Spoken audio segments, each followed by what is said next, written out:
Well, first of all, you've been on the podcast before. I've already asked you the big question, which is who are you? But because Mm. it's been 4 years, as you said, why don't you give us like a Cole's notes of like, who are you? Who is the realized man? Who is Isaac Shanakira? All right. Well, I like to see myself as a seeker. I never try to define myself because I feel like when you define yourself, it's quite limiting, and life is like a process of iterations. But in this particular moment, the realized man is a man who is in complete mastery of his life, his mind, his thoughts, his destiny, his reality. It's an ideal. It's something you never really, I guess, achieve, but it's something you're always striving for, kind of like the Stoic sage. I like to call myself the realized man because I'm working towards that. And I like to call my subscribers, my followers, my fans realized men as well, because this is the ideal we're striving for, this Mm, complete mastery, which goes against everything we've been taught, I believe, in society through the socially conditioned narrative. That's the general gist of what I'm about and what I hope to teach. that's awesome. Yeah. So you talked about the narrative, and I think again, if we're going to talk about freedom, I think freedom from certain narratives is kind of a keystone of that topic. So you talk about these things that are the reverse of what we've been taught. What are some examples of these things that we've been taught that your kind of your philosophy kind of goes against in this case? Well, I think the biggest paradigm we've been taught is that we're limited. You go through the schooling system and you're categorized, you're put in a little box like Ollie is good at math, he should be a mathematician. James is good at English, he should be a teacher. And we're kind of programmed through like a lot of mass hypnosis to stay in our lane, to do what is expected. And I feel like a lot of people, it sounds quite extreme, but their lives are robbed from them. They don't Mm, really get to experience life the way I think we're meant to experience life. I feel like life is meant to be this experience where you come down to earth and you have these goals, you have these visions, and you're going to attain those. There's those things that kind of speak to your soul, but most people don't have the tools. They don't even know that it's possible to live that type of life where you can actually go after something you want. So that's the biggest paradigm I'm trying to attack, this idea that you have to stay in your lane. You have to stay in that little box. Because I felt like I was a victim of that mindset for the first 22 years of my life, or 23, 24 years of my life. It's only really the past couple of years, 3 years, that I broke free. And let me tell you, life is like a night and day difference when you're living on your own merits, when you're going after your own purpose, compared to when you're just doing what you're told to do. mm, yeah. And when you say told to do, it's like it's not always explicitly told, right? Like a lot of this hypnosis, as you described it, it seems to be like low key. You know Mm. what I mean? Like it's not always like the school system doesn't tell you you're limited, but by assigning you kind of a grade and giving you this kind of like reductionist assessment of who you are, it makes you feel limited. And it gives you this kind of concept or this sort of notion that you're limited, right? It's very subtle. I remember back when I was at school, I'd go into particular classes, let's say English, and I'll do an exam. The teacher will give me back my grade. He'd be like, "Oh wow, okay, you got 15 out of 20. If you work really hard at the final exam, you're gonna get maybe 16 or 17 out of 20." So automatically they're limiting you. They're not saying it directly, but through these little suggestions, they're limiting you. And because the teacher's the authority figure, as a young mind, you're like, okay, this guy knows more than me about this particular topic. This is the best I can do. And that's the type of effort you apply. I think it's called the Pygmalion effect. You kind of rise to expectations that's set for you. Hmm. And that's what the whole education system, specifically mass society, media does. They tell you certain things like, look, you will get sick. The past 2 years, you will get sick. You will get this thing. There's nothing you can do. You're going to die. Or you can't make more than this particular money. Or, like it's very limiting. They set the bar for you. Right. Yeah. Like, why do you think that is? Like, is that a product of just a certain mindset, or is that a cultural thing? Like, where does the sort of, I guess you could call it like a scarcity mindset and such in a certain way, right? Because it's limiting. It's based on a negative. It's not based on a positive. Like I feel like every proposition can be regarded in like a positive framework or a negative framework. And Yeah. you know what I mean? This sort of the central premise that you're describing, which I think is, you're right, it's at the root of kind of the problem with our civilization right now. I think it's there, but yeah, where do you think it comes from? Well, it's my answer is going to sound kind of extreme, maybe conspiracy theory esque, but I like I where you're going believe with it. I believe the reason things are the way they are is because a select few individuals that want power, they're coming from a paradigm of like severe trauma, and they feel that the only way to attain what they want is through manipulation. Kind of like a sociopath, the way people become sociopaths and psychopaths is usually through severe trauma. Some people see they're born that way, but a lot of times that's something to do with childhood. Mm-hmm. So all these people then become really good at I guess, manipulation and climbing societal ladder, corporate ladders, and then they enforce their agendas to maintain kind of the power that they want. They kind of get off on it just because of who they are. So it's like basically hurt people, I guess, hurt people. Yeah. Yeah. And that makes sense. I mean, I always tell people like, if you don't love yourself, like if you hate yourself, even if you love someone else, your love for those other people is going to be toxic and harmful, right? Oh yeah. And so it's like you can only give what you've already received, almost in a sense. You know Yeah. what I mean? And so if you've been taught that, by the people that supposedly love you, like your parents, that love is a certain way, and they're just always abusing you, then you just associate love with abuse. You know what I mean? Like you just pass on what you've been given. Mm-hmm. So Mm-hmm. it makes sense. But yeah, I still feel like there's this underlying theme that's been with us for so long. Like if you read history and you just look at broad trends, it seems like it's always been kind of rule of the few, like rule of the many at the hands of the few, I guess is what I'm trying to say. And Yeah. it seems like it's the few change, like they're called different things, god kings, emperors, presidents, whatever, Mm. but there's always just like a handful of people making all the decisions. And can you have freedom in those types of systems as a person like yourself or myself, who are not probably at the top of that pyramid? Oh, you definitely can. You definitely can, but it's going to be difficult because the things you're going to have to do, the information you're going to have to take in is going to be contrary to everything you've been taught. And just by default, you start alienating yourself from a lot of other people.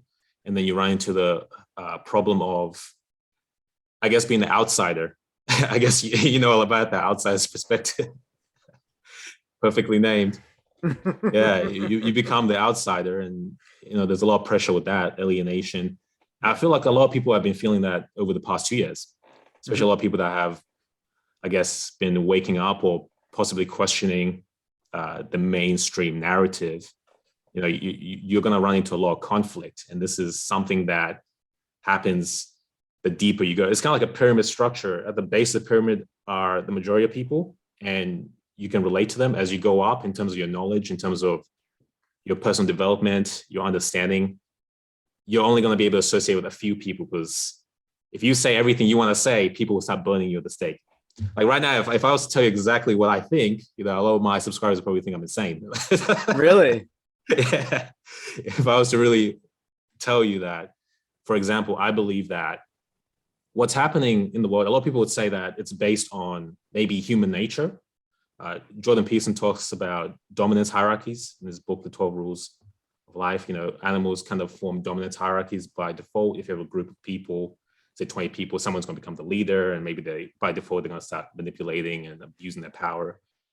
But I'm starting to believe that it's deeper than that, that perhaps there's some other almost otherworldly power at play, some kind of force, new age or occultish people would say, like in the astral realms, it's like a battle between good and evil. Mm-hmm. I'm starting to feel there's some other spiritual component to what's happening in the world.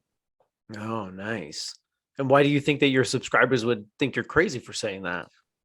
Well, I haven't really talked about this stuff for the past 4 years. It's only this year that I started diving deep into. It's only been the past year that I've really started taking this stuff seriously, because Right. for the longest time I've always been rational. Mm. I studied engineering, so Uh-huh. I was kind of programmed to think in terms of science. But what's happened over the past year has made me start doubting some of the authority figures that have told me this is the way reality is, because I'm seeing some things that they're telling me, it is incongruent. I've got like Mm. cognitive dissonance, that it's not matching up to what they're saying. So I was a lot more open-minded to a lot of this other stuff I've been hearing, especially about things such as the astral realm and the occult and this type of stuff that I thought was gibberish. And yeah, a lot of it makes sense, to be honest with you, when you're seeing what's happening. Yeah, interesting. So what triggered this kind of shift? Because you said, like, you used to always be rational, and I've been Mm, interviewing people recently who have had experiences that, again, I would say that I've also been on the rational path, like the Stoics and Taoism. It's all mm, very grounded in sort of everyday reality. And so I've been interviewing people who have been, having these like reality shifts, and mm. where they go and visit places that then the next day they can't find anymore, that don't exist, that were never on the map. I have a guy, who's an avatar. He's had this, he's got this being that he's hosting, and it's like, giving him all this information and stuff. And it's like, Mhm. that stuff is like beyond rationality. And I think where I relate to all of those things, even though I don't have those experiences myself, is that uh, in 2013, when I had kind of this like a shift in my perspective, what happened was is I went beyond the mind. I went beyond the rational, and I saw that Mm. there was actually, a whole world beyond there. And before, I thought there was nothing else, right? Yeah. I couldn't explain it through rational means. And I feel like that's a common theme. And it sounds like you, in recent times, have experienced this shift where you've gone beyond the rational, and you've seen that there's a deeper level that is, eludes the sort of linear rational mind. And so have you had like one sort of significant experience, or what's kind of led you out of the rational realm and into the realm of possibility, where the occult and all these other things are a legit possibility? Well, I've had experiences in the past that I kind of just dismissed as like just ridiculous, especially when I was young. Like I used to have when I was really young in Africa, like visions basically of particular things that weren't there. And I'll tell my parents, like, did you see that? And they'll say no. And then, as you grow up, you kind of push it aside as the ravings of, like a kid's imagination. But there's certain aspects of it that just so concrete that stay in the memory, like this was an event that happened. So reading this stuff has made me think more about those events. And I've also had interesting experiences with lucid dreaming, Hmm. where I'll be asleep, and this has happened like once or twice before. I would wake up literally in another world, like in another, like in a, it'll be as real as this, like the way I'm touching my phone here, it'll be as real as that. I'll be able to talk to someone, and I'll have the awareness that this is like real life. Then I'll wake up again and come back to this world. So I've had a lot of these experiences with lucid dreaming, which is very powerful, that make me really question, like, what the hell is going on? Like, is this concrete world that we have, or is there more to it? And of course, when you read this stuff, occult stuff, or lucid dreaming stuff about the subconscious mind, there's a lot of people that are respectable that you wouldn't expect to talk about this stuff, talking about these experiences. It's just that it's not part of the mainstream narrative. Now, because of what happened in the past 2 years, that was very blatant kind of propaganda and all sorts of nonsense happening, it made me really question, okay, if they're lying to me about certain things that are happening now, what else have they lied to me about in regards to the spiritual realm, or in regards to the subconscious mind? And another thing too that maybe changed my perception, I used to trash law of attraction and this type of stuff. I actually The made a secret. video. Yeah, I made a video about that, saying this is complete nonsense. This is Yeah. stupid. But I shifted my thinking a couple of years back in terms of entrepreneurship goals. Like I always was kind of like half in, half out. Uh, I was doing my engineering degree and had that as a plan B. But then I went all in. I just like quit my degree after finishing everything. I actually finished everything, but I just quit because it wasn't aligned with my purpose. And literally the next year, my income like tripled, quadrupled, like everything just started aligning. And I couldn't explain this rationally because I was doing a lot of the same stuff, but it's almost like because my thoughts were kind of now changing to this paradigm that I wanted, the outside world started reflecting what I was inside. So a lot of these things made me question what I've been taught. Mm. Yeah, you start to experience things that were previously thought to be impossible. Oh yeah. Sweet. Now, you said earlier, like a few seconds ago, about propaganda and the mainstream narrative. And that sounds like a lot of conspiracy talk. And that sounds like something I want to get into, my friend, because it's something that's weighing heavily on my mind as well, as you can Yeah. imagine. Mm-hmm. I feel like I'm taking crazy pills. I feel like the world is absurd and like nothing is consistent. Like things are contradictory, you know? Mm. Like the rules that are being put forth and the way that people are just kind of accepting certain things and following certain narratives despite, I don't know, what I feel is clear evidence to the opposite of what the narrative is proposing. Like I look at numbers and I look at facts and I look at science and I'm like, this doesn't make any sense. You don't even need to look at that. Just look at the people in your life and be like, has anyone died from this? No. Okay. Yeah. There's definitely that element of it for sure. Like right off the bat, somebody was talking about smallpox. It had 30% fatality rate, which I'm like, well, you definitely force vaccines on motherfuckers at that point. Pardon me. I mean, nobody watches my podcast, so I don't think we'll get taken down or censored. If YouTube, if you're watching this, don't you have better shit to do? Come on, bro. So yeah, but I've been thinking about how to approach this conversation with people because I feel like whatever your beliefs are, I feel like I'm willing to hear you out and not be mean to you. Yeah. I'm willing to respect your views. Like I'm open to all possibilities, but I don't feel like a lot of people are in that same boat. Like I feel like when I try to have these conversations, especially online, there's a lot of vitriol and it seems like people are like very personally invested in some of these debates. So, we can talk about it because I feel like freedom is kind of like central to what we're dealing with right now in a lot of ways. And where do your freedoms begin and end and what's ethical? And you know what I mean? Like if your actions impact other people, then how accountable are you for those actions? And, in what ways, right? So like, for example, this is the main one that I feel like I'm interested to hear your views on all of them, but this is the first one. Is it unethical to not get vaccinated? That's the main question. Like, because in my corner of the world, what seems to be happening is people are basically saying that if you don't do it, you're selfish, you're ignorant, and you're a threat to the public good. And since the beginning, I've had a really big problem with that narrative, but maybe I'm wrong. So I'd like to hear your views. And again, like, I don't know if we need to censor some of this after the fact. I don't really give a shit. Just tell me, speak your truth. And if we need to like cut and edit and do whatever, we can do that together after the fact. So just tell me what you really think. In short, no, of course not. Using the same logic is like, is it unethical for you to drive your car? Is it unethical for you to catch a train? There's a lot of things you can look at and look at the second order consequences of that. Maybe catching a train amidst greenhouse gases, which affects climate change, which in the future kills 1 million people. You can use these types of arguments at any point, but there needs to be a line. I believe if you not getting vaccinated actually harms someone directly, like actually directly harms them, like you not get vaccinated equals 1 death, then yeah, that is unethical, but that's not the truth. That's a lie. The whole point of a vaccine is to protect yourself from the virus. So if you get vaccinated, you shouldn't worry about what the next person is doing. That's the whole point.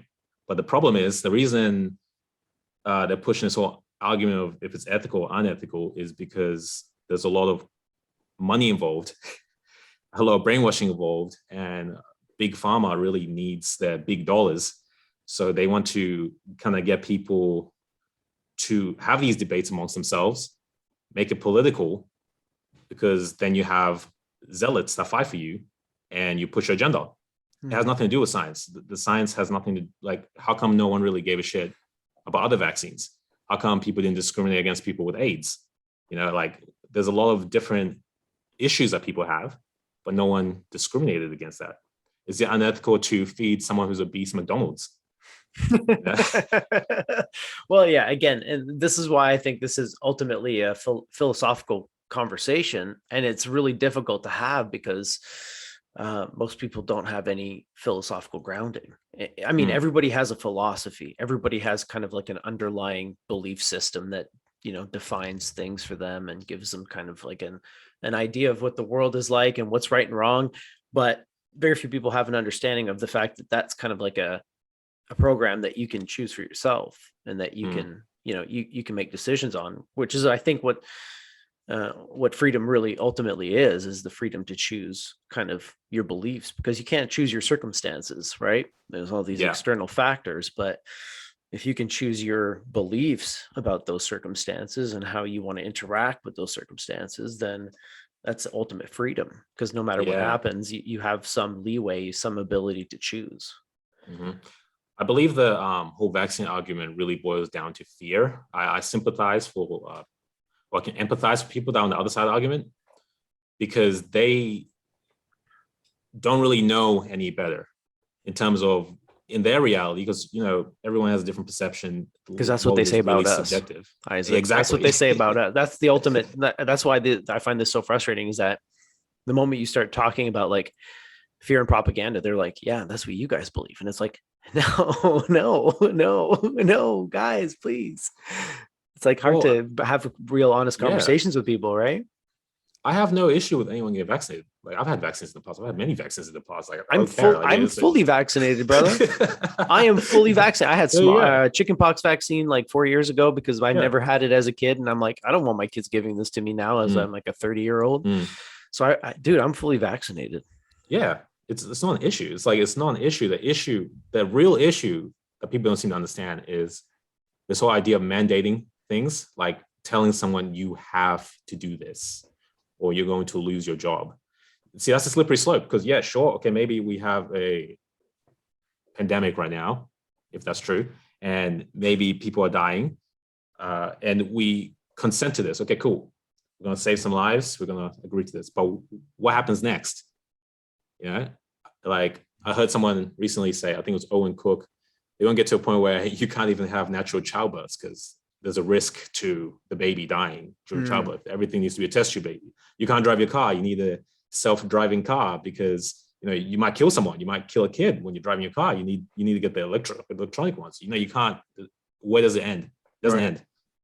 Yeah, like a nanny state, right? Like exactly micromanaged, coddled.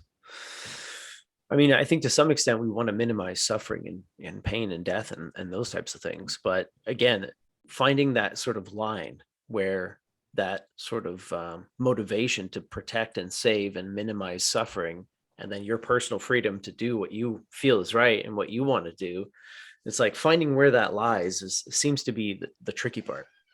Yeah, like I have no issue with, let's say, a business, for whatever reason they want to only have vaccinated people in their shop or whatever, because they're concerned about safety. That's their business. That's their choice. They can do that. Like there needs to be alternatives where a business owner that doesn't want to do that, they should be able to open. So you can't enforce this blanket, like black and white rule over everyone, because it doesn't make sense. It's not that simple. Yes, some people will benefit tremendously from a COVID vaccine, and it might help them, not suffer death. But some people might get adverse effects. Some people don't need it. Like it's nuanced, but they're trying to make it into this black and white issue. And the problem is, everyone's talking about, follow the science, follow the science. The problem is the scientists are on the other side saying, look, this might not be a good idea. They're getting silence, like Dr. Malone.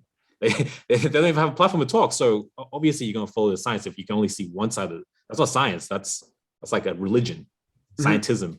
Yes. Yeah. That's exactly the word. That's it. Yeah. It's not the scientific method. It's science with a capital S.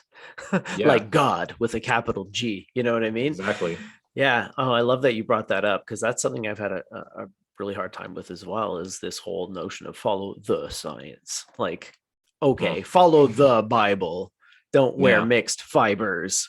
cut your dick skin, you know, like Exactly. this is the same mentality. It's just a different source of ultimate knowledge or truth or whatever. And it's so, okay, here's the thing with the science. Okay. The scientific method is fucking awesome. Let's just be honest. The fact that we're having this conversation right now is because people figured out how to basically take Socratic inquiry, you know, Socratic method, asking questions, and turn it into a ways of experimenting. And we're able to have conversations. You're in Australia. Yeah. I'm in Vancouver Island, British Columbia, Canada. It's 9:00 at night on Saturday or something like that. And what time is it for you? 3:30 p.m. On a Sunday? Yeah. Wow, right. Look at that. You're a day ahead of me. I mean, the future. Yeah, exactly. Look at that. Time is an illusion. Time travel as well. By the way, folks, there's only the present moment. So scientific method is fucking awesome. I have no problems with it. It can be corrupted. You know, 3 out of 5 doctors prefer Camel cigarettes. You know, that was in the 1950s. 3 out of 5 doctors prefer Camels. Tobacco doesn't hurt you. You know, there's the opiate crisis. There's all kinds of other things the pharmaceutical companies have done that are unethical, that have led to tens of thousands of people dying, if not more, probably a lot more actually, but billions of dollars in lawsuits. Yeah, but they still make a profit. Nobody goes to jail, and they rushed product to market in 8 months. The quickest vaccine development before this one was 6 years. This one took 8 months to develop. I just don't want to be part of phase 3. I tell people I'm not an anti-vaxxer. I have all my vaccines. I don't want to be part of the 3rd phase of trials, which is what's happening right now. I want long-term data. I am following the science. I'm following the scientific method. The data from those trials is not quality data. There's already been one whistleblower too, and it's like they broke a lot of rules. They unblinded patients and researchers. They did all kinds of things. So it's like, where do you think the blanket of trust for these unethical and, you know, proven track record of doing illegal things and murdering people, where do you think the blanket of trust comes from? From the vast majority of people? It comes from being programmed since they were born, really. Because think about it, when you're born, you're first programmed by your parents. You know, usually most people have authoritative parent figures. It's not like your parents typically let you have choice in what you get to eat for dinner or ask you questions or kind of build that up from you. They just tell you, hey, do this, hey, do that. You go to school, it's the exact same thing. You go to your job and your boss is telling you what to do. So at what point do you learn to trust yourself? At what point do you learn to think for yourself? I don't think most people actually think for themselves. I don't think most people actually have original thoughts. A lot of their thoughts are just, you know, kind of like sound bites, like these little catchphrases they've heard, and they think that's their thought. They hear it enough and they're like, oh, I had this thought. Oh, yes, you know, I've got to flatten the curve. Or yeah, I've got to do this. It's like, did you really look into this? Did you not question why it's been longer than 2 weeks? Or did you not question why cases are higher now and everybody's vaccinated? Would you not question, like, are you looking, do you know anyone that's sick? Do you know anyone that's sick? Have you been sick? Why are you worried? Like, you know what I mean? But people would rather put authority in what someone else is telling them than trust their own eyes. That's why people are blind right now. They're not actually looking with their eyes, or, you know, they're not being scientists themselves and saying, wait, if we're really in a serious, honest to God pandemic, why are these homeless people just chilling on the side of the street smoking? Like, these guys don't have the vax. These guys, they're chilling. They're, you know what I mean? They're good. They're not. Yeah. They don't even know what's going on. They're smoking their crack. It's all good. Like, yeah. Maybe we need to follow their lead. Yeah. Take a page out of their book, not worry too much, right? Yeah, I definitely feel like it's a fear pandemic. But I also feel like there's other problems. And I think what COVID, for me anyways, is doing is it's revealing the weakness and the sort of like inherent flaws in a lot of our systems. You know what I mean? Like political systems, economic systems, healthcare systems, whatever. And, you know, I don't know about your healthcare system, but in Canada, you know, there's always this kind of like framing of like the US versus Canada. Like, at least we have universal healthcare. But our healthcare has been underfunded, under-resourced, ransacked by governments for literally decades. And even before the pandemic, it was right on the verge. It was like, I have nurse friends who were like, it's horrible. And they were like burning out before the pandemic. So it's like, is this really the pandemic? Or is it that our healthcare system is so fragile that it can't handle an extra 600 people in the entire province that I live in? in the healthcare system. And Well, there you go.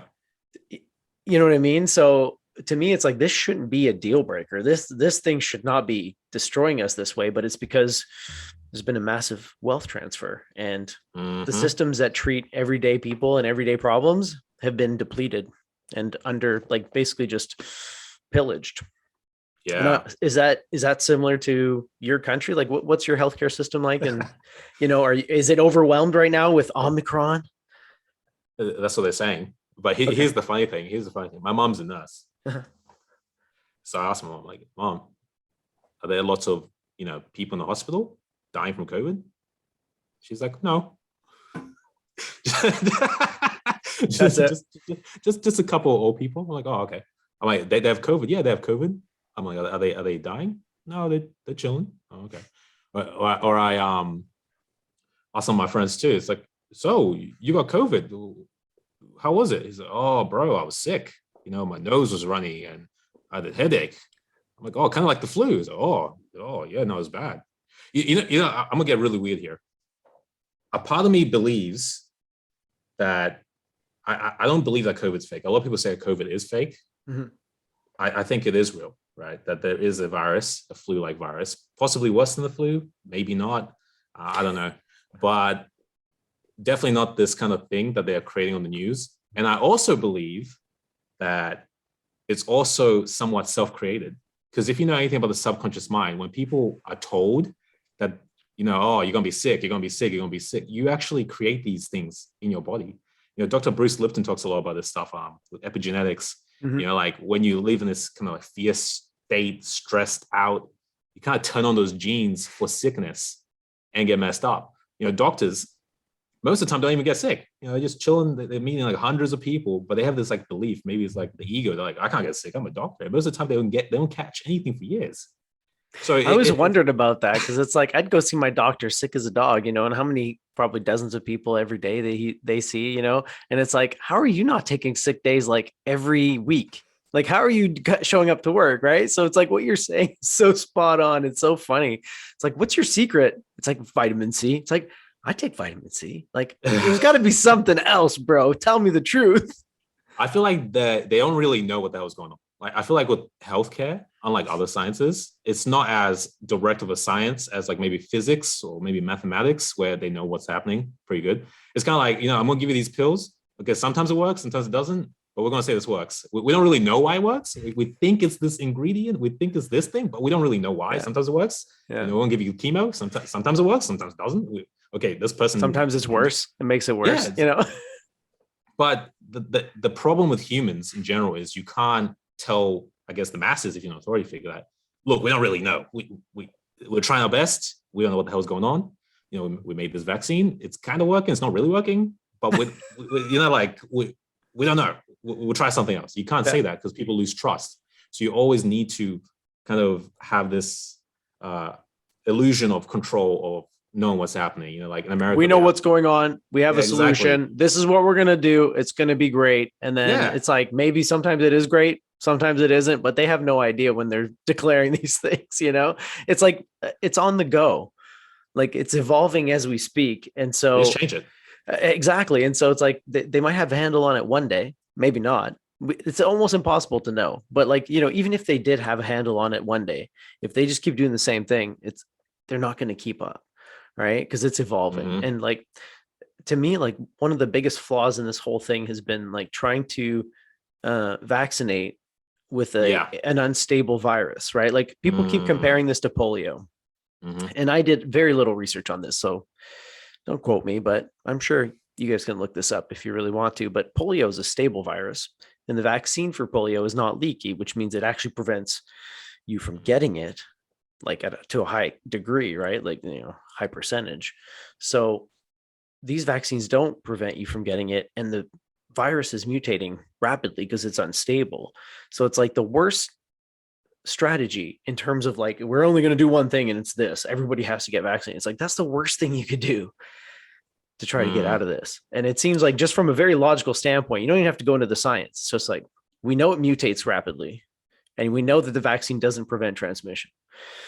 So definitely protect yourself with the vaccine, but don't expect it to be the solution Yeah, you see, Dr. Malone talks about that, and he's like apparently one of the inventors of this mRNA technology. He So holds he's one of the guys that 10 said this. patents, 10 patents on our mRNA technology. He holds 10 patents. So yeah, he's Yeah, fundamental or foundational to that whole technology for sure. and he's saying, "Look, this is dumb. Like we shouldn't be doing this. You know, this is not the way of doing it." The thing is, if you, I'm not sure if you know about systems thinking or systems theory. Well, it's this idea that, you know, a lot of times at school, especially, we're taught that the world is linear, you know, 1 + 1 = 2, A plus B, blah, blah, blah. But the world really is kind of an ensemble of different systems. And when you're dealing with systems, you have to look at the thing as a whole. You can't look at individual components because everything's affecting everything. Like, you know, a little input on one system can affect something drastic on the other side. That's why we have these like crazy traffic jams sometimes. Maybe one car breaks down and tears the city upside down because you're dealing with systems, and systems have second order consequences and all this type of thing. And that's what was happening now. When you're vaccinating billions of people, you're playing around. You're trying to play God. You're playing with the system of biology that you don't fully understand. So you might end up creating something that's far worse than what you initially started with. You can't just assume that because yeah, vaccines work. We're just going to vaccinate billions. You've never done this at this rate, this quickly ever in history. So it's almost arrogance to think that you know what you're doing. And clearly they don't know what's going on because it's spiking like crazy. Supposedly the cases are higher than ever. And so. Yeah. Yeah. And it's with technology that's never been tested on a wide scale before either. The whole mRNA technology is, again, it's not new technology, but it's never been done on a mass scale like this. Yeah. So it'd be one thing to Yeah. like vaccinate billions of people in a short period of time and give them boosters and all this stuff if it was like the traditional vaccine technology that we've been using for decades and decades. But this is like brand new stuff, cutting Yeah. edge. And they've got 8 months of real world data. Well, 8 months plus however long it's been authorized for emergency use, which I don't know, a year and a half, let's say, a It's year a and a half of mess. data. I just don't want to be part of that. Like, it's that simple. You know, I look at all these things and I'm like, I'm not saying I know, I'm not saying that it works or doesn't work. Dude, I'm not in a position to say. I mean, obviously I'm not educated, I'm not doing the research myself, but based on what I'm seeing, and like you said, the numbers, which are the worst they've ever been, and we were in my neck of the woods, we're about 90% vaccinated. 95 over here in Australia. And we just had the highest day yesterday. Right, breaking records, right? And yeah, and like they're pushing for more shots, and it's like, dudes. Come the, on. the EU came out with an interesting paper, basically just saying that like having fourth shots and beyond could be detrimental to us, and it was like pretty censored in the North America, and but yeah, the EU, like, you know, their science, you know, whatever institute or division, like their equivalent of whatever that is here, they're not for it. Like they're trying to ring the alarm, and it's like, are those conspiracy theorists? Is the EU a conspiracy theorist? Like, you know what I mean? Yeah. Where do you draw sort of your like confidence in a certain figure or institution? You know, like who do you trust in terms of like the government, corporations, celebrities? Like where, you know, what do you put your faith in? Like where do you find your sort of truth in the world? Well, when I look at someone for advice, I first see if there's any misaligned incentives and if they have skin in the game. So if they've got no, I guess, part on the downside, I don't trust that, because why should I trust them? They've got nothing to lose. I don't trust human nature. It's kind of like a salesperson. Like, are you going to trust a car salesperson to tell you the honest truth? If there's no, like, if you buy this car, the second-hand car, and it breaks down like 2 weeks later, do they get any downside of that, or do you just get all the downside? Of course, you get all the downside. So with politicians, they pretty much have no downside, like almost ever. With big pharma, big tech, almost no downside. Yeah, they get fines. It's a slap on the wrist. They still make billions in profit. They still make billions in profit, so they have no incentive to tell the truth. So I have no reason to trust them. With someone like Dr. Malone, for example, I do trust him because what he's doing is putting his career on the line. As far as I'm concerned, he doesn't really have a reason to say what he's saying. It's not like he's got some product on the back end they're trying to sell people and be like, oh, look, don't take the vaccine, take my pill, my Malone pill, Yeah. it has no reason. So it strikes me as this is someone who has some skin in the game, who has some domain knowledge in this field, who is concerned. So I'm going to listen to someone like that because, it just seems like the rational thing to do to me anyway. But maybe I'm crazy. Maybe I'm a conspiracy theorist. Well, it seems like this is why I think the world seems so absurd to me right now, is because someone like Dr. Malone, who, again, by his own admission, and from what I can tell, doesn't have a whole lot to gain from doing this, has a lot to lose, but doesn't have a lot to gain from taking this stance and being public and all this stuff, is being discredited. But yet, when people say trust the science, they're referring to science that was produced by laboratories that were hired by Pfizer and Moderna to conduct trials.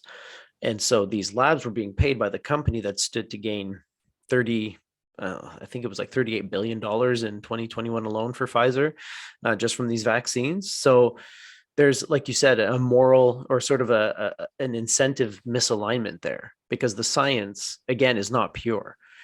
There's something corrupting it, and data can be twisted and it can be altered, and it can be, the parameters of your study or of your trial affect the results.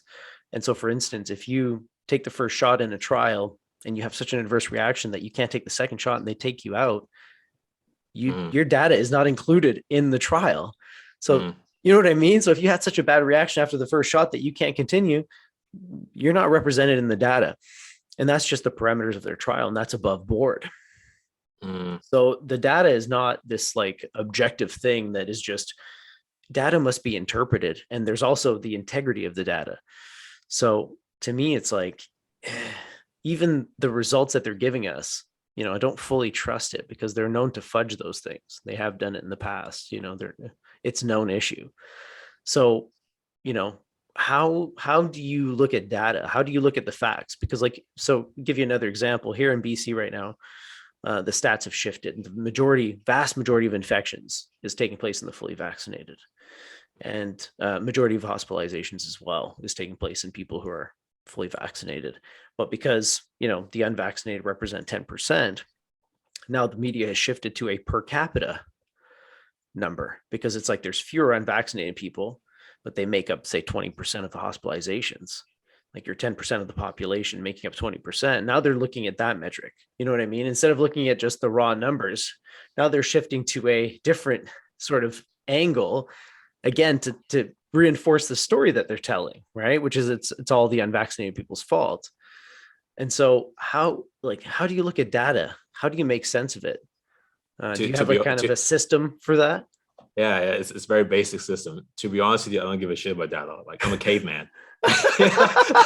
I'm not looking at that shit. Like, I did, but it's easily manipulated. It's easily changed by Google or whoever owns the information. I don't trust it. What I do look at, which is very basic, very fundamental, people might think this is stupid. I walk down the street, I go past the hospital. I look if there's a bunch of ambulances piled up. I see if people are coughing, if people are falling on the ground dying. I see if anyone I know is getting sick from this or is passing away. Any of my friends on Facebook. No, I don't see any of this. I'm using kind of like my first life. World experience. First world experience. Yeah, I trust firsthand experience. I trust my, I guess, anecdotal evidence, my reality, more than someone telling me what to think. If I was seeing some issues, like if I was to go outside right now and start seeing people coughing and falling on the ground, getting really sick, and Google is saying, nope, this thing is over, I'll be concerned. What happened to trusting yourself, trusting what you see? If you see smoke, it's a good idea to run out of the room. You don't have to wait to see the fire. Like, why not trust what you're seeing with your own eyes? Yeah, well, that brings up a good point, because like a lot of people, I feel like what they're seeing with their own eyes is their bedroom when they wake up, their bathroom, their kitchen, then their home office. Then they're maybe their home gym if they're me, and then they're maybe their sauna, and then they go back upstairs to the kid. You know what I mean? So like there's kind of like an interesting combination of things happening there, and whether it's by design or just incidentally, but with the lockdowns, with people told to isolate and limit their interactions, what you see is what you read on the internet or on the news, right? If you're, if you pay attention to those things.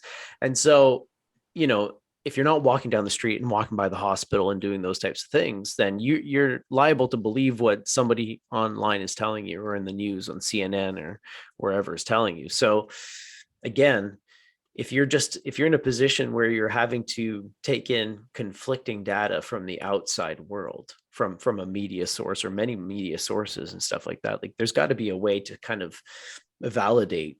And I think you kind of touched on it. You have to kind of question the motive of the source. Like, do they have incentives that can conflict with what they're supposed to do? Like the media Yeah. supposed to report on the facts. Do they have any incentives to distort the truth or to change the narrative? Yeah. Well, here's an interesting thing too that kind of helps me make my decisions.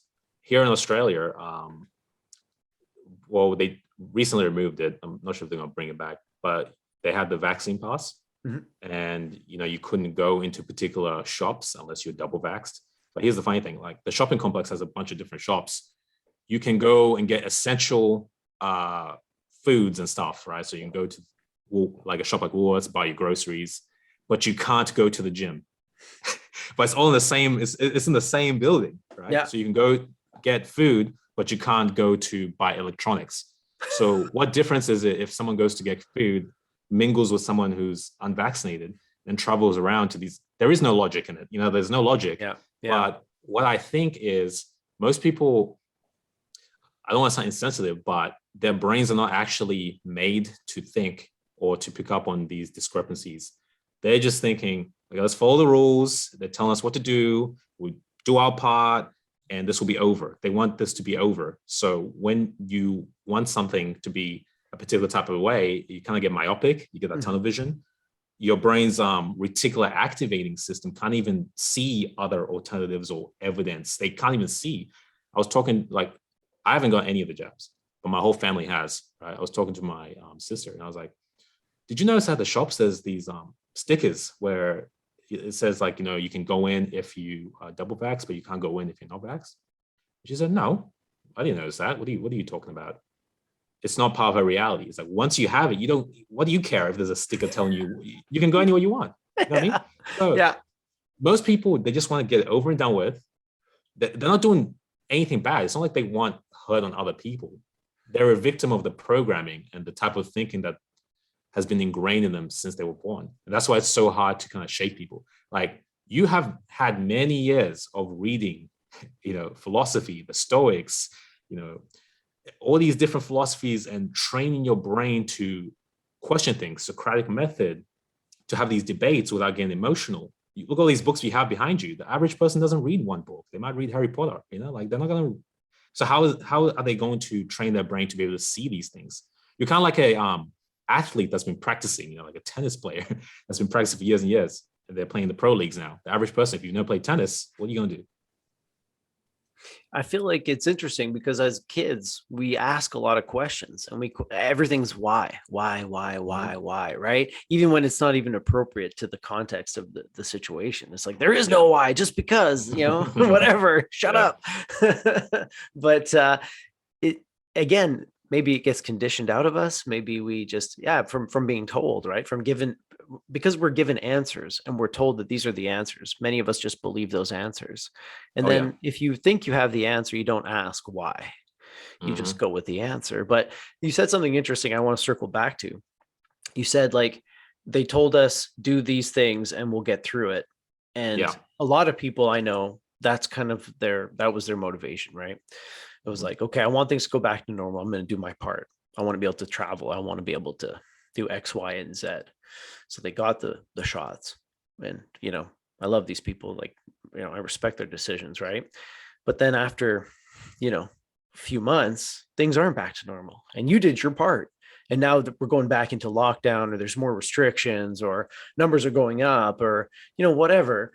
And so don't you think that even the people who are kind of myopic and have tunnel vision, at some point along the way, they have to see that what they were promised and what's happening, it's not congruent. It's not lining up. You know what I mean?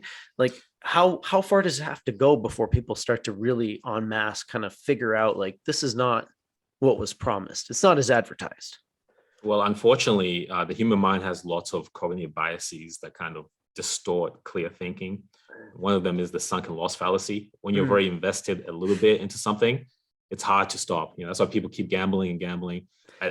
Everyone falls victim to it. I did an engineering degree for 4 years. I finished the thing. Mm-hmm. I didn't like it, no one bit. I didn't like it from day one, but I kept doing it. I was like, oh, I've already done 1 year. Or I've already done 2 years. Or I've already done 3 years. Oh, I've already finished it. I might as well just do the work experience. I might as well just be an engineer. Until I just decided to stop. I said no. But most people can't make that decision because you look like an idiot, really. Like, it doesn't sound good to tell people, oh, yes, I was all for this vax and I took 3 or 4 and I got messed up, but now I'm against it because you're admitting that you're wrong. I'll be the first person. If I'm wrong about this whole thing, I'll be the first person to tell people, look, guys, I was wrong. Go get the vax. Yeah. I'm an idiot. Don't listen to me. Yeah. You know what I mean? Like, but I feel like because we are taught that being wrong is bad, people don't want to go back on, I guess, the direction or the trajectory they've set. That's why most people don't really change their careers. If you're a plumber, you're going to stay a plumber for the next 30 years. Even if you hate it, you're going to stay an accountant. Yeah, it doesn't matter if you hate it. You're going to stay because you don't want to tell your friends and family, look, I did accounting. I hated it. I'm going to become an artist now or something. It doesn't happen for most people. And now we come back to the theme of freedom, my friend, because that need for validation, fear of what others will think of us if we do what is true in our hearts, I feel like that's the key to freedom right there, right?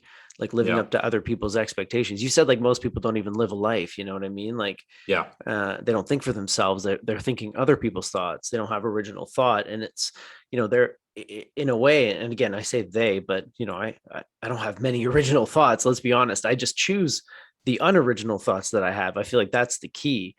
Like you said, all these books, what I find in these books, I try to integrate so that it becomes part of my programming, so that they're not original thoughts, but they're thoughts that direct me in the way that I want to go. You know what I mean? They help me.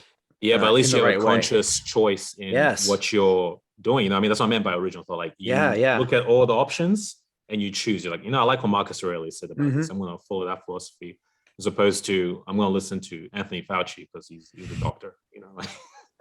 Do you know what I mean? Like, yeah. Oh yeah. No, I know exactly what you mean. But again, like somebody who decides to follow Anthony Fauci, they're basing that on like a set of values, right? And a set of beliefs. And again, I guess it's the freedom that I always come back to. And I think you're hitting on it right now is the freedom to choose again, what you believe, right? From all the options before you, and maybe some options that aren't even before you, maybe options that you can invent for yourself. But that seems to me to be the sort of root of freedom. Oh yeah, 100%. Being able to choose. But as I keep saying, you can tell I've got a pet peeve against this problem. We've been programmed to not be able to have any options. Recently, I've changed my health, like in terms of my diet and the things I ate. For the longest time, I used to eat like cheeseburgers, pizzas, all this. I didn't care. I'll just eat whatever. But I found some information on YouTube because I kept having these headaches. I'll constantly have these goddamn headaches almost every single week. And it turns out that a big cause of headaches and migraines is like excessive carbs, especially processed carbs and stuff like that. So I eliminated that from my diet and they just disappeared. Like it just disappeared. I'm feeling good. I'm eating more like whole foods, grass-fed beef and stuff. And I'm going down that wormhole of like nutrition and it's just blowing my mind again. But for the first 25 years of my life, I didn't do that. Like, so you can't really blame people. I know it's easy sometimes when you kind of have gone through that path to be like, how can they not see it? But there's so many areas in our lives that we can't see. Like right now, there's probably something I'm like, whoa, I'm going to look back at this interview and be like, wow, I was so blind to this. How did I not know about this aspect of life? Yeah, how did I not know I could fly? Oh, absolutely. Yeah, no, I know exactly what you mean. And like, yeah, it's almost like it's all connected, right? Like the food, the health, mental health, physical health, spiritual health, whatever however you want to term that last one. I feel like they're all kind of unified. We can separate them out mentally, but it's all one unified whole. And so if you're, really into the physical health, but you don't have the mental or spiritual, you're going to suffer. And I feel like the balance between the three is key.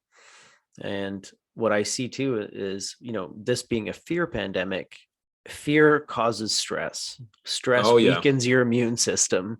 It's a Hmm. terrible combo, right? Or Yeah. anger, again, stresses your immune system. You hate a group of people because you think they're responsible for all of this.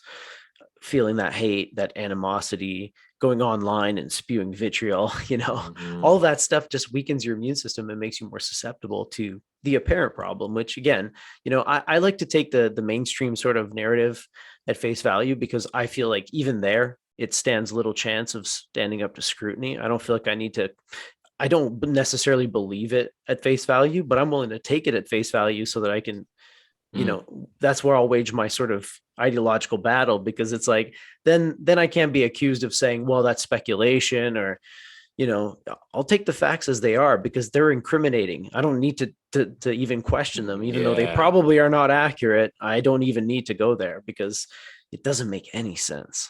And it's Well, you're right. You're right what you mind-boggling. said.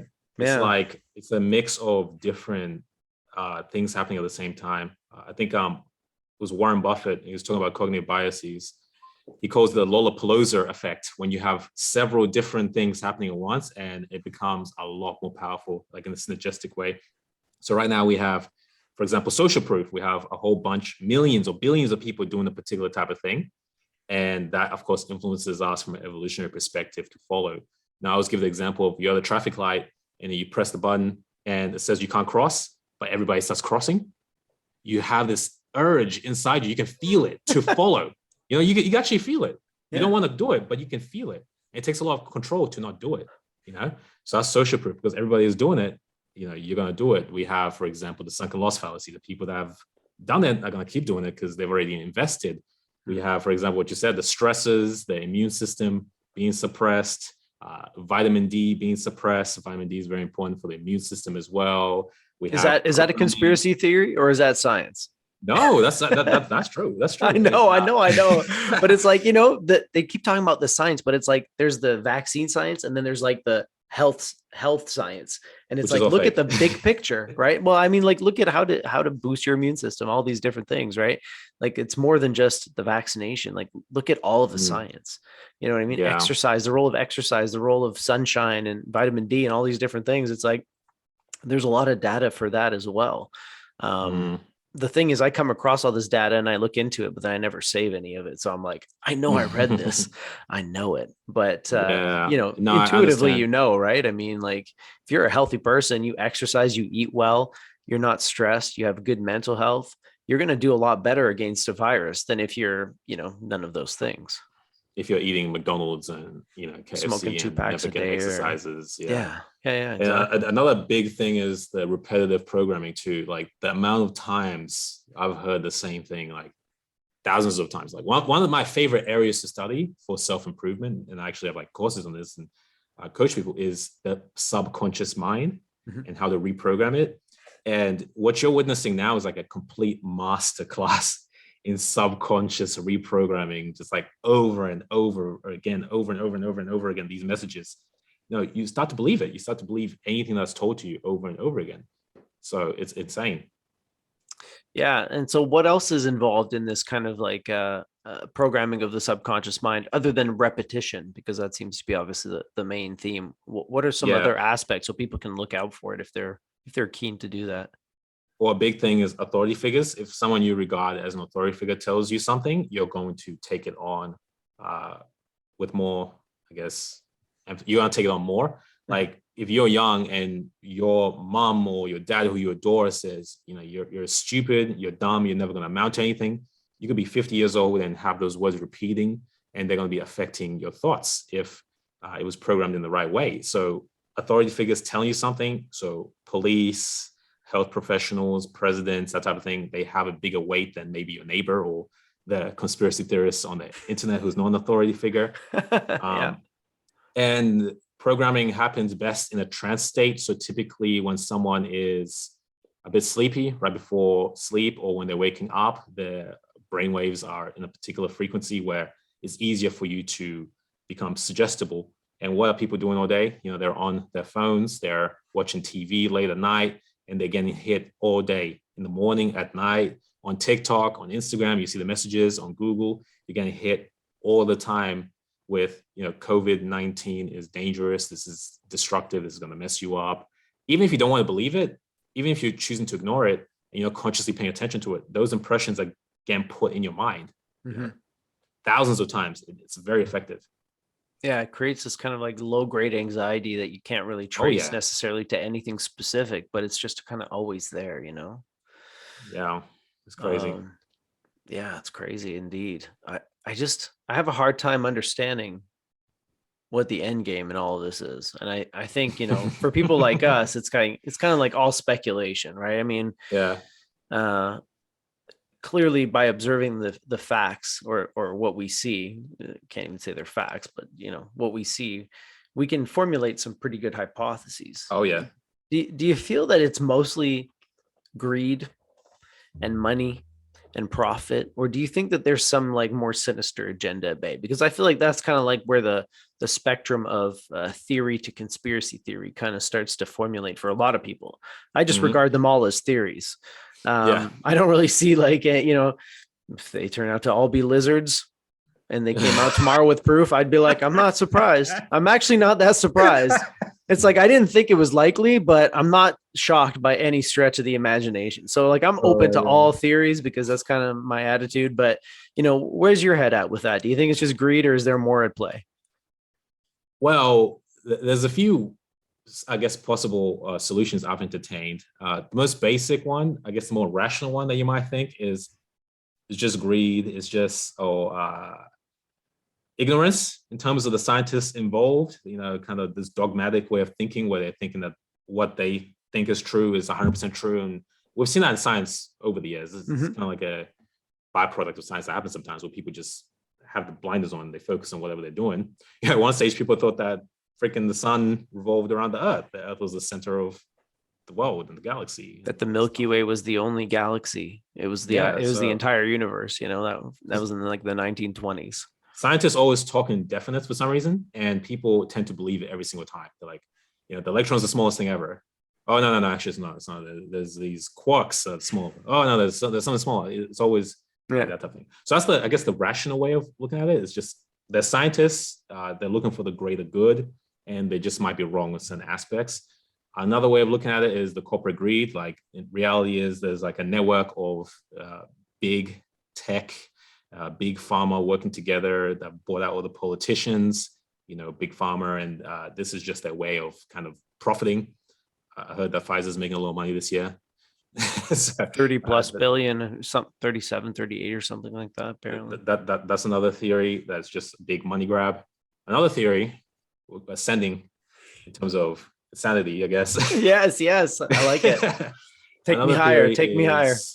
Ultimately, this is all kind of leading to more Orwellian type world where people have less and less control. They become slaves. Kind of like the social credit score in China. Like the governments around the world, America, Canada, Australia, they're looking at China and they're like, these guys are whooping our asses. They're killing it. And we need to replicate what they're doing to get that type of success. Because people in China, you might not have the same freedoms as you and me. They're told what to do, when to do. If they got COVID, they're getting locked up in their room with like a concrete wall or something. So yeah, it's very easy to get what you want done when you have slaves. So that's another level of it. The few at the top, I guess the cabal or whatever you want to call it, the Illuminati are controlling and pulling the strings. Another level, even higher, which I alluded to earlier, is this is literally like demonic forces playing in the astral realms, and what's happening is kind of like this collective egregore, like demonic force that's ultimately trying to destroy humanity. Just trying to have everybody in this low vibration state through making them fat, lowering testosterone levels, pornographic addiction, jabbing them with weird chemicals, numbing them with entertainment, just to annihilate them and keep them in some low vibration Hades. Whoa. So yeah, those are the theories I think I'll check all four boxes. I feel like there's a degree of truth to all of those things, Mm-hmm. The farthest, the one that's the most far out, the last one that you mentioned is like kind of like it reminds me of Zoroastrianism, where it's Mm. like the earth is a battlefield for these like two forces, right? Ahura Mazda and I can't remember the evil one's name, but anyways, there's like, the light and the dark, and Mm. everybody, whether they know it or not, are either worshiping one or the other through their actions, right? And they kind of preach like good words, good thoughts, good deeds, because then you're on the side of light. But there are these forces that are at play on earth, Ollie, let me just tell you something. This past year, I've been reading the Bible. I picked up the Bible. Yeah. Is it your first time? First time No, through no, or no, no. what? I used to when I was younger, Mhm. because I used to I was baptized Roman Catholic, and I used to just do it more out of guilt. I grew up and I was like, "That's nonsense, right? This is rubbish." Born sinner. So I just dismissed it. But this past year, as I've been diving deep into like all these areas that I've kind of ignored and turned my, I guess, gaze away from, spirituality, looking at things in the occult, looking at spiritual texts, Taoism, for example, Mhm. the Tao Te Ching, all these things. I've been looking at everything with clear eyes, reading the Bible and everything. So I'm a noob. I don't really know what the hell's going on, but I feel like there's more to this than what we've been told, than this kind of physical existence. That's why I tend to believe a little bit in that there are some possible forces manipulating people, especially when you see the way that people are acting. Someone's that like under a trance, Mm. kind of like possession almost. Mhm. Some people, people get so extreme. Some people would literally like, let's say we're best friends. I choose not to get the vaccine. You choose to get the vaccine. You want me dead. Like, this is the extent That's that it's getting happening? to. People are thinking that way. They're saying stuff. If you go on social media, people are like, we should just get rid of these people. Like it's crazy. Yeah. I was always fascinated by the Holocaust, and I was wondering, how did that happen? How could this happen? But I can see traces of stuff like that happening now. Not to that Yeah. extent, but No. I could see how that type of, I guess, event could happen. It's interesting. My wife made that same comment at the start of this, and I thought, like, it's not going to get that extreme. Like, I never thought, like, for instance, I never thought they would stop people from traveling without it. I never thought that they would like taking an airplane, right, leaving the country or whatever. Like, I thought like they'll test you, they'll do whatever, but they'll still let you fly. Nope, no. I never thought they would fire anybody. Oh yeah. Again, I thought like get these people tested, but at the same time, as data kept coming in, I was thinking to myself, well, now if you're gonna if you're gonna test anybody, you should test everybody, because Yeah. everybody's transmitting it, because we know that the number of cases is going up. So it's like, doesn't really stop transmission. Apparently it lowers the odds of transmission, which I guess is not bad. Yeah, Sure. again, sure, but again, I'm trying to take it at face value. So I'm trying to say like, okay, but yes, but by how much? And is it like, going from are you like 90% immune with the vaccine? No, you're like 30%. So it's not like you're going from 100% immune to 80% immune or 70%. It's like, no, you're already starting from a low place. It's not doing that much, but they keep moving the goalpost, it feels like. Because it's like, at first it was like, it's going to stop you from getting it, it's going to stop you from having symptoms if you get it. Now it's like, well, there's people in the hospital in the ICU with it, so it doesn't even stop you from going to the ICU, apparently. You know what I mean? Like, have you noticed this kind of shifting and moving of goalposts? And again, to me, it's like, how I understand being in a trance. I get it. Like, I'm in a trance every day too, right? I mean, it's a different trance probably from most people, but everybody's going through, everybody operates to a certain degree on patterns, right? And I think the difference with a realized person like yourself and maybe someone who's not is you're more in control of your pattern, and you get to Yeah. actually mold it and shape it in a deliberate way. But if you're going along and you're following the narrative and things just keep changing and shifting and changing and shifting, like, at what point do you notice? Well, they don't, because if you notice it, it kind of turns your world upside down. It's just too much. You have too much invested in it. It's kind of like whenever you have someone who's devout in one particular religion, it doesn't matter what you show them, they're never going to change their mind.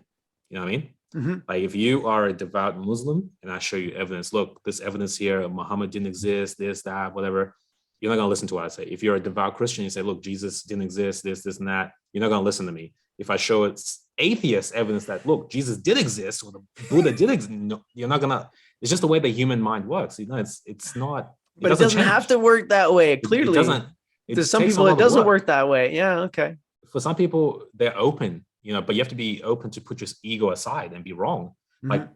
with me, with the law of attraction, I can admit I was wrong about that, because I thought this was complete nonsense. And now, in regards to how it works, I might not agree with how they do it, but there's definitely some validity in thinking Yes. about what you want and thinking from like this positive place as opposed to just doing the actions. And I've seen that. So it ultimately boils down to ego. People don't want to be wrong. So even if they see that everything else is going to shit, because everybody else is doing it, they continue. I've talked to so many people, my friend's a police officer. I said, look, this is nonsense. This is ridiculous. Why are the police not doing anything about this? He's like, man, we just do what we're told to do. You think as a police officer, you took this oath, you'd be like, okay, no, I'm not going to listen to this if this is not right. I'm going to honor my oath. But that's not the truth. When you look at other police officers doing the exact same thing, you're going to do exactly that because you don't want, it's just, I don't know, it's a lot of issues, a lot of Lollapalooza that we talked about. Yeah, you're right. It is, isn't it? And the COVID thing is in the foreground, but there's still a lot of other stuff happening in the background that seems to be even more dangerous and more important to deal with. So it's like a nice distraction, keeps everybody occupied. Tell me about it. I want to hear. Well, I don't know. I just feel like, again, like I said about the healthcare system or whatever, like Yeah. if you blame a certain group of people, then you don't have to admit that our healthcare system is inadequate. Whack. And yeah, exactly, like undersourced and has been ransacked over decades by government. Right. Again, if you talk about the role of metabolic health in not contacting this virus, and then also if you get it, having way better outcomes, and there's data out there on that, right? Through I think in South Korea they did a pretty large study. If you talk about that, then you have to talk about personal accountability, and Mm. choosing to exercise and to be healthy, and how like the need for that, and you're telling people what to do in a different way. You're suggesting that there's other ways to kind of build immunity and stuff like that, and you're also drawing people's attention to their food choices, and like you said, McDonald's and all these different things. Like the gyms are closed, but McDonald's open. You know what I The mean? bottle Like, shop, the bottle shop is open too. yeah. So, again, there's a lot of conflicting interests all tied into this, right? Because there's like, financial interest in all of these aspects of things like pharma, food, corporations, all that stuff. So yeah, man, it's such a hard conversation to have with people. And in person, I feel like it's a lot easier. Like the people I know in real life, nobody so far has, branded me, or, like yourself, I have yet to receive my dose. But no one's like attacked me or anything in person, and everybody's been pretty reasonable. And I had this one interaction at my office. I work from home, but I don't always, I like to go visit the office and talk to people and see people. And the one manager was pretty gung ho about vaccinations. And I just asked her, I'm like, do you trust pharmaceutical companies? She's like, no, not really. And I'm like, do you trust the government? She's like, no. And then she starts telling me all these reasons why she doesn't trust the government. And I'm like, oh, interesting. Cool. Good chat. It's like, have fun with your approach, like just trying to draw attention to like, and yet you're doing this, but yeah. So what's the way forward, my friend? What's the way forward for you? Like, have you encountered problems with employment, or have you had like falling outs with friends or family, or are you still able to kind of balance those things, and despite your stance and your views? Luckily for me, because I'm an entrepreneur, I've created my world to be self-sufficient in terms of I don't need the government for their money. I don't need to work anywhere or be employed. So my money is coming from the skill sets I've built up over the years. So they never really threatened. The biggest incentive that they gave people to take it, I believe, was a job thing, where it's like, if you don't take this, you're losing your job. And that crossed a lot of people over the line. So because that wasn't a factor for me, I was like, no, I'm not taking it. It was just more minor inconveniences. For example, here's a funny story. I can't go to this particular electronics shop, or I couldn't before, because they need the Vax pass, but I could order online the thing I wanted, this keyboard, and they actually got someone to run down from the shop, come to my doorstep, and give me that. So There's no logic behind it. there's no logic. He actually came, gave it to me, and then ran back to the store. So I was like, all right, cool, whatever. So it's just like minor inconveniences, having to wear a face mask when in some shops, or can't go somewhere or whatever. I don't really care. I'm willing to, I guess, wait the storm until there is sufficient data. If there is sufficient data, okay, this thing wasn't a scam, this thing actually helps, then yeah, I might take it. But at this stage, it's not looking promising for me. Like it's not looking promising. So I was on the fence for a while. I gotta tell you, I was like, oh yeah, I could see it, and then it was like, oh nope. No, I guess it's not. just too much. Yeah. So we'll see if I can leave the country, because Australia is a bit, I don't know, it's been saying like you can't leave. Like I can't actually leave Australia. Are you trying to, or are you wanting to go somewhere? No, I'm not trying right now, but I can't actually leave. You need like me to apply for this exemption. The government says you can leave. I can't go to a different state.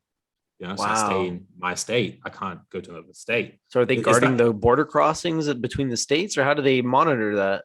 Well, yeah, they check if you're or if you drive to another state and they find out like through maybe your license plate, they'll slap you with like maybe a 10K fine or something. Whoa. So it's crazy over here. So because of this, to me, the reason, a bigger reason for me not really taking it is not so much a health reason. It's more of a political stance. I refuse to be bullied into something. So I'm not going to do it. They literally are going to have to kill me or like force me to do it. Yeah. Because I feel like it sets a bad precedent for the future. And I don't want to look back in the past and say like, I was part of that complicit event. I was complicit. I just kind of gave in and submitted, and I didn't want to do this, but because most people I talked to didn't want to, they didn't really feel the need to, but they kind of succumb to the pressure, right? But yeah, so my personal situation is okay in that aspect, but the bigger issue which I had to work through, and I'm guessing most people have to work through, is the mental aspect of it, kind of the stress, the uncertainty, the doubting yourself, the kind of these feelings, these negative feelings that we get where we don't know what's going to happen. And as always, a big help has been stoicism, kind of going back to Stoic philosophy, kind of some of these quotes like, like I think Marcus Aurelius says something about how life is like a wrestler, it's not meant to be easy. Yeah. Seeing this as the obstacle to overcome, seeing this as the true test of, do I really embody my philosophy? Am I really going to fall into this pendulum or this brainwashing, or am I going to allow whatever's happening to happen, live my truth, not live in fear, and take each day as it comes? And another aspect that kind of has helped me is this feeling that there's something greater than this physical existence, that you're more than just like your bones and your flesh. When you come from a place of, I guess, spirituality, that there's something bigger than this, it's easier for you to not comply to things that go against, I guess, your ethical or moral compass. You always have this feeling inside before you make a decision, big decision. Something tells you if this is right for you or this is bad for you. So I tend to follow that. And for me, although I know there's a risk to losing my platform, the YouTube channel, whatever, I'd rather take that risk and lose it than kind of fly under the radar and not say what's on my mind. Yeah. Good for you, man. I just got there. I just got there just in the last couple of weeks, where it's like, no, I'm going to talk about this now with everybody. It's time with everybody. Yeah. And it's been like, draining mentally, like definitely a mental health problem, but I'll get there. Like you said, it's the ultimate battlefield, and for me, it's like, it's a pandemic of fear, and I feel like the antidote to fear is love. And I'm trying to walk this path of just being love, not loving this person and not that person, but just trying to be love, and like bring love with me and lead with love. Like if I'm going to do something, I'm going to try to be motivated by love, not fear or anger, division or anything like that. And so this is the ultimate proving ground for that sort of philosophy and that approach, because it's extremely difficult, my friend. I got to tell you, it's hard to feel love and to come from a place of love sometimes when people are attacking you and making a lot of assumptions about you based on very little information. You know what I mean? So kudos to you for choosing to have conversations about it. You know, it shouldn't even be that big of a deal. We're just having conversations about it. And what we're saying, in my personal opinion, is not unreasonable, but apparently that's radical today. That's radical. You're right. One thing I'll add for, I guess, listeners that might help them is limiting kind of the exposure to this material, because I feel like a lot of us have been in these wormholes. I've never looked at the news. Like, I stopped watching news years ago. Over 2020, 2021 specifically, I was diving deep. I was looking at things. I was going at alternative news. I was like, look at everything. And it was causing so much anxiety, man. Like, every single day, just feeling this anxiety. And then I remember, I just got over it one day. I realized that this is a choice. I don't have to let this rule me. You know, Mm-hmm. I might not be able to do some things, but it's a choice in regards to how much I enjoy those things. Like, for example, when they had the Vax passports, I couldn't go to cinemas or this. I just remembered, well, it's a choice for me to enjoy that. I don't have to. It's a luxury. I don't have to enjoy that. I can just disregard it. You know, like, focus on what's in my power and get pleasure from the fact that I'm living my truth. You know, I'm maintaining my mind. See it almost like as a game. You know, the whole world is trying to get me to think a particular type of way, but look how resilient I am. Like, they ain't got shit on me. I'm going strong. Yeah. I'm posting these memes on my YouTube, and people are like, you're a fucking idiot, bro. I don't care. You know, but you start gaining some sort of a sense of fulfillment from that. So that's the power of the mind. You know, like, I think Viktor Frankl said that it's not things that happen to you. It's like your ability to kind of change your impression, you know.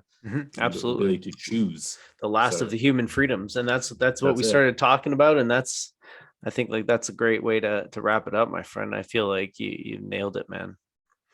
It's been great, man. Absolutely. Yeah. Great conversation. Thanks a lot, man. And I'm glad that you're, like I said, speaking your truth. And I'd love to do it again sooner than 4 years from now. 4 years from now, we might be like, so it's been a long time. Lots has happened since 2022. How's the zombie apocalypse treating you, my friend? How's it in Australia? Yeah, or alien, whatever. If it keeps accelerating at this pace, yeah. The lizard people have shown themselves. We called it. Yeah, no, it's been great. Awesome, Thanks brother. for doing what you're doing, man. Oh, my pleasure, man. I love chatting with you, and good job keeping to your truth, man. Hard to do in this world, but God bless you, sir.